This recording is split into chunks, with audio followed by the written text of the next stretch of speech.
Hello YouTube, this is Morgan Airspeed Prime here with my next Avatar news update video. I've got a couple of things to talk about here, so let's jump straight in.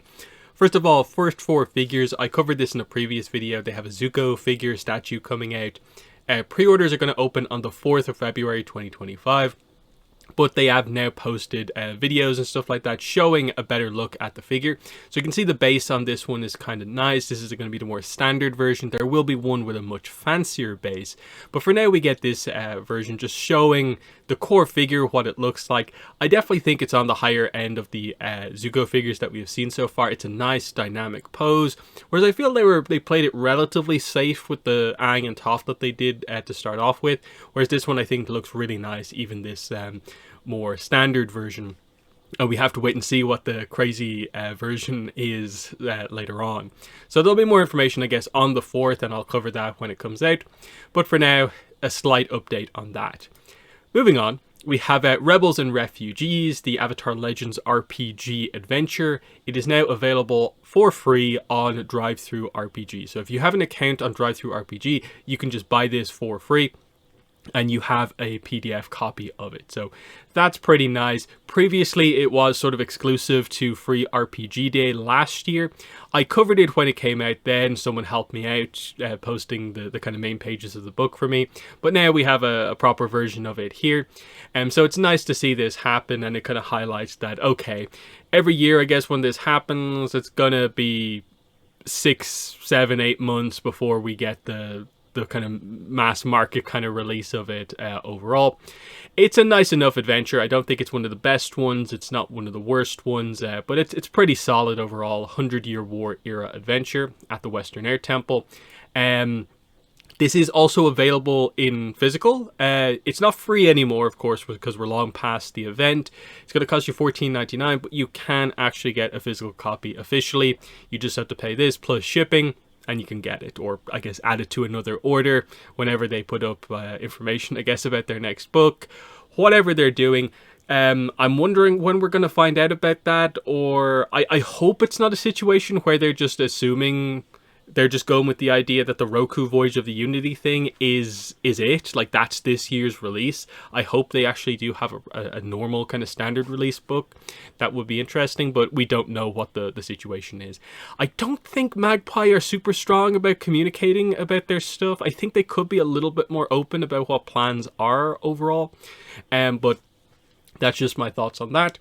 Moving on, we have a new book announced. This is the Avatar The Last Airbender official baking book. Note, it's not just the official cookbook. We had that before. This is the official baking book. So it's a more specific version of a cookbook, but still relatively broad. From Insight Editions, this book is coming out September 30th, 2025.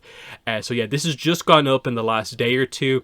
It's from, yeah, like I said, from Insight Editions, who did the previous book. It's by someone different. It's by Jen Fujikawa this time out. We had someone different doing the original cookbook. I find this to be quite interesting that they are doing this again. We'll open it up in Edelweiss here to just go over the details a little bit more. It's going to be 144 pages long. It is going to be a hardcover, of course. We have a preview page, which we'll go into in a second. The description is very basic. It's just like Avatar, food, recreate stuff like is seen on screen, as well as friendly faces of your characters. So some of the food is going to be designed to just like look like the characters. Other ones are going to be just, here's a piece of food that's actually in the show that you're actually going to make. And that's the way that they're actually going to do it. So Appa macaroons, Azula's lightning bolt bites. They mention like Dragon of the West, tea cakes, Cabbage Man stuff, all that sort of stuff. Seems fine. No mention of flavor text or anything like that. I assume that's probably in here like it was with the previous cookbook. That would be a big thing for me in terms of like, if it is just a cookbook and there's no lore or flavor text, I probably won't get it. Just because like, when it's coming out, September 2025, it's going to be in the middle of a lot of other stuff going on where there's going to be other publishing stuff that happens. Plus, we expect marketing for Avatar Studios to be happening around that time. So I think we'll have other stuff to focus on. So this cookbook, like the cookbook when it first came out, was kind of, it was sort of a notable release because we didn't have that much going on. Now it is kind of more like, okay, it's just another cookbook style thing. Fair enough. But I do hope there is a little bit of lore in it, because the one memorable thing I think about the original cookbook is just that there are one or two pieces of lore where it's like, why is this in here? Like, why are they talking about Azula as if she's like redeemed, back friends with everyone and stuff like that? And it's always felt like, was that a mistake? Did you forget about the timeline of where we are? Or is that actually a teaser for the future? It's such a weird thing that most of the lore in that book, the flavor text, is just this character cooks with this character, they like this dish, that sort of stuff. But then there is one or two things in there about like, oh, Azula and May are talking again type things. It's just interesting. So we'll see if they do anything different here. The main thing I'd say about this is just that I think it's probably a good sign for publishing that, oh hey, they're beginning to put out these extra books again, because effectively the first cookbook kind of happened because Avatar got popular again when it came back to Netflix. And this is obviously maybe a sign that they're doing this next cookbook to lead into the Avatar Studios stuff actually happening, and just having something like this on the shelf is usually a good sign for like a popular franchise. So that's kind of interesting, but yeah, not one to focus on as much now as maybe the first one, but we'll see what happens. We'll cover it as more news comes out about it. Next, and the kind of last piece of information, is CinemaCon 2025. This is probably where we probably expect pretty much it's borderline locked in. There's going to be some information that comes out about the movie probably coming out of this thing. Unless something crazy has happened, this is going to be where we for sure get an update. There might be stuff before then, we just don't know, but there should be information coming out of this. The reason for that is that at CinemaCon last year and the year before, they had some mention of this movie. Last year was where we got the cast announcement, like Dave Bautista and stuff like that, got revealed at this. And then the year before, this was when the one image we have of the movie came out. It was leaked, we weren't meant to see it, but it did come out. Otherwise, we had to go off descriptions, if you'll remember, back in 2023. And that's probably what's going to be happening this time out. So Paramount are going to have their panel at CinemaCon on the last day of the event, April 3rd. The event is the 31st to April 3rd. Paramount is on April 3rd at 9:45 a.m. to 11:30 a.m. In the morning. And yeah, Paramount Pictures invites you to an exclusive presentation highlighting its upcoming slate. And the idea is that Avatar should very much be a part of that upcoming slate. Because by the time we get to April 3rd, we're going to be like, what, 9 months out from the movie, unless we hear about like some sort of a delay. Either way, I don't think the movie will be delayed significantly enough that they won't be showing it here as part of their upcoming slate. Because the likelihood is that the movie will be out before CinemaCon next year, or it's just going to be way too close. And this would be the CinemaCon to actually properly showcase it, not just tease it, but actually showcase some footage. That would be the expectation based on previous stuff Paramount has done, because this is directly an upcoming film now. They probably are going to be showing some footage here for the first time. We will not get to see that unless some sort of a leak happens. Because as you can see here, use of cameras, any reporters that are in here, they're not allowed to record it, audio or video. It's strictly prohibited. It's a behind closed doors kind of industry event. But they are allowed to report in kind of text form on what they saw. So we probably will expect some descriptions of whatever scene gets shown or whatever at this event to come out. That's why I say there will probably be some sort of news coming out of this event, just with the idea of a little bit of a sense for like, okay, the footage was shown. If we get confirmation of that, that is news to highlight that we're nowhere otherwise. At least this event might have something with it.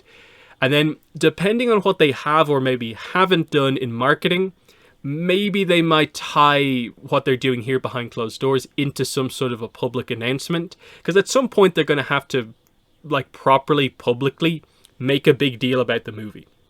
Like before they do a trailer, they're going to have to like note that like, hey, there's this movie coming out. It's coming out in about 9 months. So something official has to come out, and this is the most likely place, I think, early on in the year for it to happen, because we've talked about it in previous videos. In like, what, 2 days, January 30th, we're a year to go until the movie. I don't think they're going to care too much about that as a date to release news. Maybe, but I really don't think so. The anniversary of Avatar coming up on February 21st, the 20th anniversary of the franchise. It feels like it should be a really good day to do it on, but I don't think they care that much about those anniversaries. Maybe because it is a big one for Avatar and the movie is Avatar as well, they might highlight the kind of past and future of the franchise, and that it'd be a nice place to do it, but anniversaries have come and gone.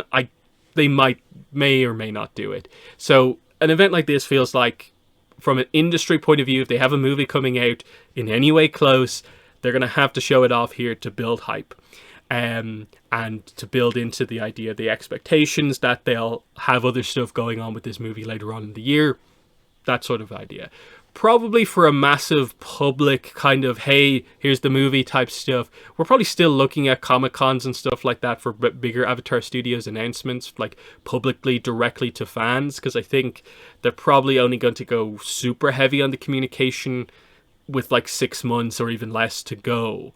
But some initial stuff is going to have to be said, just because the movie is still in this barely announced state at the moment. So just be aware of that. So wrapping up the video there, let me know in the comments what your thoughts are on this Zuko statue coming soon, now that we have a better look at it.